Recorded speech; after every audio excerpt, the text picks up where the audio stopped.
ડભોઈ કોંગ્રેસ કાર્યાલય ખાતે નવા પ્રમુખોનું પદભાર ગ્રહણ સમારોહ નિમિત્તે સત્યનારાયણ ભગવાનની કથાનું ભવ્ય આયોજન કરાયું હતું.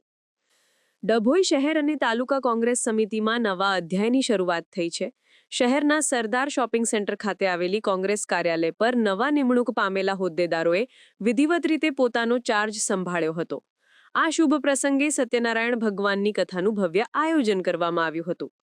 ગુજરાત પ્રદેશ કોંગ્રેસ સમિતિ દ્વારા ડભોઈ શહેર અને તાલુકા સંગઠનમાં કરાયેલી નવી નિમણૂકો બાદ તાલુકા કોંગ્રેસ પ્રમુખ તરીકે સુધીરભાઈ બારોટ અને શહેર કોંગ્રેસ પ્રમુખ તરીકે સતીશભાઈ રાવલે વિધિવત રીતે પદભાર ગ્રહણ કર્યો હતો.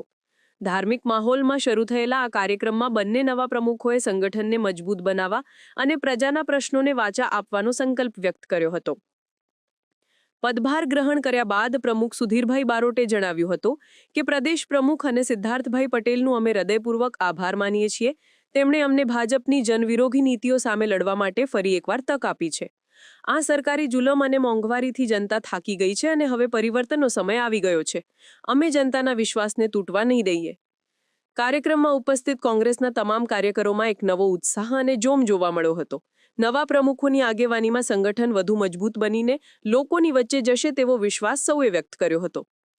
આ પદગ્રહણ સમારોહ અને કથાના પાવન અવસરે મુખ્યત્વે સુધીરભાઈ બારોટ, સતીશભાઈ રાવલ, દિલીપભાઈ પટેલ, ગોપાલભાઈ જીનવાલા સહિત શહેર અને તાલુકા કોંગ્રેસના તમામ અગ્રણીઓ, પદાધિકારીઓ અને મોટી સંખ્યામાં નિષ્ઠાવાન કાર્યકરોએ હાજરી આપીને નવા નેતૃત્વને શુભેચ્છા પાઠવી હતી.